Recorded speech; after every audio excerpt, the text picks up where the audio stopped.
पन्हाळा तालुक्यातील जाखले इथल्या सचिन हुजरे यांच्या घरातून 14 लाखांचे दागिने चोरीला गेले होते। स्थानिक गुन्हे अन्वेषण शाखेकडून या गुन्ह्याचा समांतर तपास सुरू होता। त्यानंतर अक्षय पवार या संशयिताला बुधवारी पोलिसांनी पारगावमधून अटक केली। त्याच्याकडून चोरीतील 14 तोळे वजनाचे सोन्याचे दागिने जप्त करण्यात आले।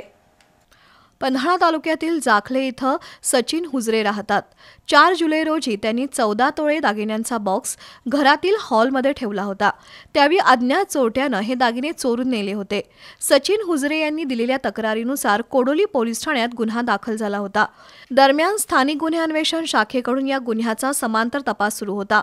अंमलदार हिंदूराव केसरे यांना एका चोरट्याविषयी माहिती मिळाली। त्यानुसार हातकणंगले तालुक्यातील पारगाव इथल्या सह्याद्री कॉलनीत एक संशयित भाड्याच्या घरात राहत असल्याचं समजलं। 9 जुलै रोजी स्थानिक गुन्हे अन्वेषण शाखेच्या कर्मचाऱ्यांनी अक्षय पवार नामक संशयिताला ताब्यात घेतलं।